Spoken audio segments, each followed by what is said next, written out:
अस्सलाम वालेकुम। हेलो जी, कैसे हैं आप सब लोग। उम्मीद करती हूँ कि आप सब लोग ठीक होंगे। तो जी आज फिर मैं हाज़िर हूँ अपने एक नए व्लॉग के साथ। दोपहर के कोई 2-2:30 बज रहे थे। मेरे हस्बैंड भी स्कूल से आ चुके थे। मैंने कहा कि जब तक आप फ्रेश हो लें मैं रोटी बना लाती हूँ। फिर मैंने उनके लिए रोटी बनाई, उनके लिए भी ज़ाहिर है, अपने लिए भी, उनके लिए भी। और फिर मैंने साथ साथ आलू भी फ्राई कर रही थी क्योंकि दाल बनी हुई थी। दाल खाने को मेरा ज़रा भी दिल नहीं कर रहा था।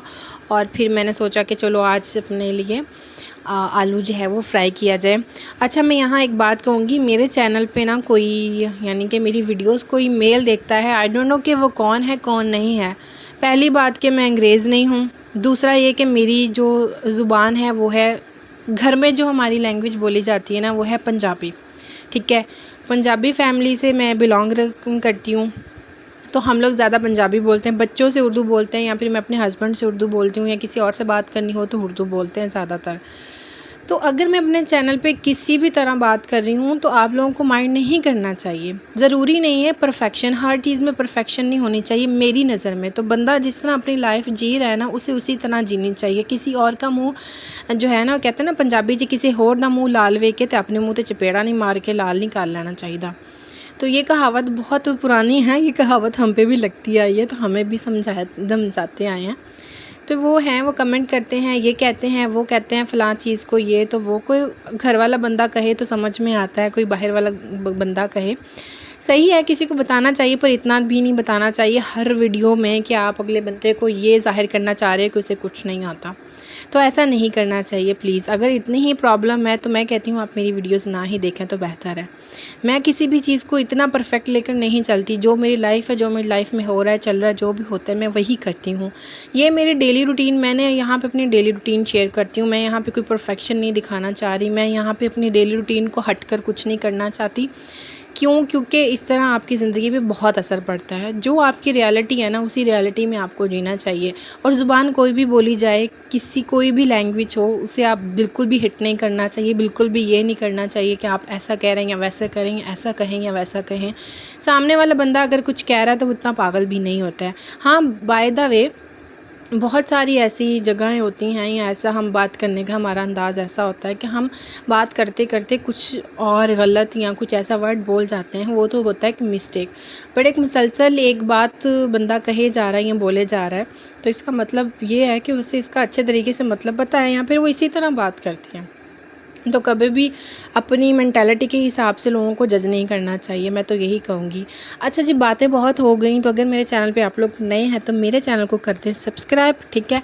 दूसरा ये कि आज ना मेरे हस्बैंड के जो बिल आए हुए थे ना, ये इनका लास्ट डे था आई थिंक। तो ये लास्ट डे पे इनका ये होता है कि यहाँ पे ये नेम लिखते हैं। ये नेम क्यों लिखते हैं? हमारे सिंध में ये था ना कि हमारे सिंध में ना घरों में बिल देकर जाते हैं। तो यहाँ पे पंजाब में पता नहीं और किसी सिटी में ऐसा है या नहीं है, पर यहाँ पे जहाँ मेरे मतलब हस्बैंड काम करते हैं, या फिर हमारी जहाँ शादी हुई है, यहाँ पे ऐसा क्या करते हैं कि ये बिल जो है वो शॉप्स वगैरह पे दे देते हैं। और अभी मैं क्या बोलूँ, किस ज़ुबान में बोलूँ, यानी कि कोई छोटा सा होता है, यहाँ पे चक कहते हैं। छोटे छोटे गांव, हम तो गांव कहते हैं, यहाँ पे चक कहते हैं। इस तरह के चक होते हैं। तो वहाँ पे क्या करते हैं कि शॉप पे दे देते हैं बिल, वहाँ पे लोग आकर ले जाते हैं। तो ऐसा ही होता है। तो इसलिए यहाँ पे ना ये नाम मेंशन करते हैं, क्योंकि यहाँ ये जो बिल है ना, ये वाला जितना भी बंडल है, ये किसी शॉप पे जाएगा। वहाँ से जितने भी लोग लेने आते हैं ना, या तो शॉपकीपर को नहीं पढ़ना आता, या तो वो जो लोग लेने आते हैं उनको शायद ना पढ़ना आता, तो पढ़ना आता हो, बट मे भी शॉप वाले को नहीं आता, तो शॉप वाला बिल बांटते हैं वहाँ पर। मेरे हस्बैंड सिर्फ रख कर आ जाते हैं। तो इनके साथ मैंने सोचा कि चलो आप अकेले लगे, इतने ज़्यादा बिल हैं तो मैं इनकी हेल्प करवा देती हूँ। तो मेरे साथ सीन क्या हुआ, मुझे उर्दू लिखनी ही नहीं आ रही थी। जो कभी मैं अपनी क्लास की टॉपर होती थी, तो मैं मतलब मुझे टाइम लग रहा था लिखने में, टाइम लग रहा था, वो मेरी राइटिंग नहीं आ रही थी। बहुत मैंने ट्राई किया, पर उन्होंने कहा कि यहाँ पे तुम्हारी कोई राइटिंग नहीं देखनी किसने, बस जल्दी जल्दी नाम लिखो ताकि उनको थोड़ा समझ में आ जाए। और मेरी स्पीड इतनी कम थी, मुझे इतनी हैरत हो रही थी कि मैं इतना कट चुकी हूँ अपनी पढ़ाई से, क्योंकि मेरी पढ़ाई कंप्लीट हो गई। आगे मुझे दिलचस्पी भी नहीं थी। मुझे दिलचस्पी थी तो बनने की, संवरने की, मेकअप करने की और घूमने फिरने की, बस इन्हीं चीज़ों की मुझ में दिलचस्पी थी। बट जब तक मैंने स्टडी की तब तक तो अल्हम्दुलिल्लाह मैंने अच्छे नंबर भी लिए हैं, और मेरा क्लास में एक अच्छी पोजीशन होती थी। तो यहाँ पे ना मैंने अपने हस्बैंड की हेल्प भी करवाई, फिर हम लोगों ने साथ साथ चाय भी पी। मैंने काफ़ी नाम लिखे, फिर उसके बाद मैं थक गई थी, फिर मैंने बीच में छोड़ भी दिया था। पर मुझसे जितना हुआ मैंने अपने हस्बैंड की हेल्प की। वो बेचारे अकेले लगे हुए थे। हफ़्ते में कोई मतलब कि 1 हफ़्ता इनको काम करना होता, महीने के 1 हफ़्ते में। मैंने कहा चलो जी, ये मेरी नई ड्यूटी लग गई है अब इनके साथ हेल्प करवाना। मैं ऐसा नहीं है कि वो अकेले नहीं कर सकते थे, पता नहीं एक अजीब-सी फ़ीलिंग थी कि मैं इनके साथ करवाऊँ, ये अकेले लगे हैं। क्योंकि देखा जाए तो इनका तो यही काम है, हमें इनके अलावा बहुत सारे काम होते हैं। तो मैं भी इन दिनों कुछ फ्री ही थी, तो फिर मैंने सोचा कि मैं इनकी ही हेल्प करवा देती हूँ, और साथ में मैंने टाइम स्पेंड भी कर लिया इसी बहाने इनके साथ। और अच्छा, यहाँ पे जो ये कर रहे थे ना, यहाँ पे इतनी जल्दी और इतनी स्पीड में का लिख रहे थे, और साथ में रेसलिंग भी देख रहे थे। साथ साथ रेसलिंग देख रहे थे और साथ साथ लिख भी रहे थे इतनी स्पीड में। मैंने बहुत ट्राई किया कि मैं भी इतनी स्पीड में लिख सकूं, पर मुझसे नहीं हुआ। पर मुझे बहुत खुशी हुई इनकी हेल्प करके और इनका काम करके। बहुत ज़्यादा अच्छा लग रहा था। थक गई थी मैं बार बार इसको लिखते हुए। जितनी स्पीड से वो लिख रहे थे उतना मुझसे नहीं हो रहा था। मैं थक भी रही थी। मैंने माशाल्लाह से काफ़ी लिखे भी थे। बहुत अच्छा भी लगा, एक नई एक्टिविटी भी हो गई। दूसरा, इनके साथ टाइम स्पेंड भी हो गया। हम लोगों ने इकट्ठे चाय भी पी ली और मैंने इनका काम भी कर दिया। ये भी टाइम से फ़ारिग हो चुके थे, फिर मैं भी टाइम से फ़ारिग हो चुकी थी। मैंने इनका ये काम कर दिया इनके साथ। फिर ये चले गए थे फ़रोज़े, और फिर मैंने उसके बाद क्या किया, मैंने करनी अपने कपड़े ना सिस्टर के सिलाई। सांस चढ़ जाता है मुझे वॉइस ओवर करते करते, और पता नहीं मेरे साथ ऐसा क्यों हो रहा है। कोई हफ़्ता हो गया है कि मैं जो करना चाहती हूँ ना, वो मुझसे हो नहीं रहा है। मैंने कोई हफ़्ता हो गया, मैंने सोचा मैंने अपनी सिस्टर के कपड़े सिलाई करने हैं, वो किसी न किसी वजह से रह जाते हैं। ऐसा भी नहीं है कि काम है कोई घर में, पर एक ऐसा मतलब एक होता है ना, एक बंदे का टाइम ऐसा चल रहा है। मेरे साथ वो सीन है, मैं जो करना चाहती हूँ वो हो नहीं रहा, और जो नहीं करना चाहती हूँ वो हो जाता है। फिर शाम का टाइम हो चुका था। फिर मैंने ना अपने दूसरे चैनल के लिए वीडियो अपलोड करनी थी, तो मैं चली गई थी पार्लर में।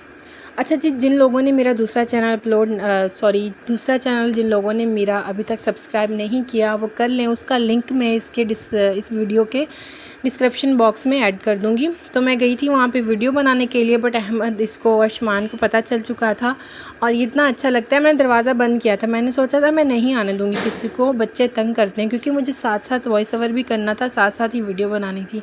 बट अर्शमान इतने प्यार से बुलाता है, इतने प्यार से चची कहता है, तो फिर मैंने मना नहीं कर सकी। फिर मैंने अपने हस्बैंड को बोला कि आप ऐसा करो, इसे अंदर ले आओ थोड़ी देर के लिए, फिर जब ये चला जाएगा फिर मैं वीडियो बना लूँगी अपनी। फिर अर्शमान के साथ थोड़ा सा हम लोगों ने खेला। उसके बाद फिर मैं अपने रूम में आ गई थी। वीडियो भी मैंने अपनी शूट कर ली थी दूसरे चैनल के लिए। फिर मैंने सोचा कि मैं अपनी सिस्टर के जो कपड़े कटिंग कर लूँ, क्योंकि आज मैंने सोचा आज मैं कटिंग भी कर लेती हूँ ड्रेसेस अपने सिस्टर के। मेरी सिस्टर के 2 ड्रेस हैं। मेरी सिस्टर आ रही है कुछ दिनों में, यानी कि जो मैंने बताया था, मेरी सिस्टर भी है, मेरी देवरानी भी है। वो कराची में जॉब करती हैं, तो अब इनको छुट्टी मिली है, वो घर आएंगी, वो भी आएंगी, और मेरा देवर भी आएगा।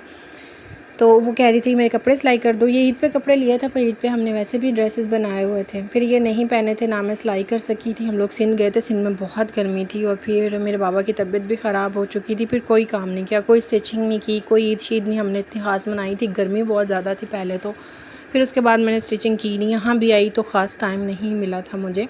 फिर फाइनली मैंने सोचा, क्योंकि उसका दाबा तो बाबा बहुत चलता है, वो कह रही थी कि नहीं सिलाई होते तो वापस कर दो, वापस भेज दो, मेरी दूसरी बहन सिलाई कर देगी। फिर मैंने सोचा कि चलो आज मैं इसे कटिंग कर लेती हूँ। कटिंग करके और बुकरम लगा के मैं इसे रख दूँगी ना, ऐसा लगता है कि जैसे आधे से ज़्यादा काम हो गया। ये सब हो जाएगा ना, यानी कि दोनों सूट में आज कटिंग भी कर लूँगी और दोनों को बुकरम भी लगा दूँगी, तो ऐसा लगता है कि जैसे आधे से ज़्यादा मेरा काम हो गया। सबसे मुझे ज़्यादा यही लगता है कटिंग करना। कटिंग की हुई हो, बुकरम लगी हो, दूसरे दिन मैं जब सिलाई करने बैठूँगी तो बहुत जल्दी कपड़े सिलाई हो जाएंगे। तो यहाँ पे जितना हो सका मैंने आप लोगों के साथ शेयर किया। मैं ये भी सोच रही हूँ कि मैं अपने चैनल पे ना फुल ड्रेसिंग की वीडियोस अपलोड करूँ, क्योंकि मेरा ज़्यादातर अब जो काम होने वाला है ना, वो स्टिचिंग पे होने वाला है, और ख़ास मेरी एक्टिविटी नहीं होनी है। अब यही है कि मौसम चेंज हो रहा है, कपड़े भी स्टिच करने हैं, कुछ शादियों के और कुछ वैसे शादी के भी मेरे कुछ ड्रेसेस हैं, साड़ी वगैरह। तो मैं यही सोच रही हूँ कि आप लोगों के साथ ना मैं स्टिचिंग की वीडियोस शेयर करूँ। अगर आप लोग चाहते हैं ना कि मैं आप लोगों के साथ फुल स्टिचिंग की वीडियो शेयर करूँ, कटिंग से लेकर स्टिचिंग तक और डिज़ाइनिंग वगैरह सब कुछ, अगर आप लोग चाहते हैं कि मैं आप लोगों के साथ शेयर करूँ, तो मुझे कमेंट ज़रूर करिएगा। फिर मैं फुल सेटअप जो है मैं वैसा बना लूँगी।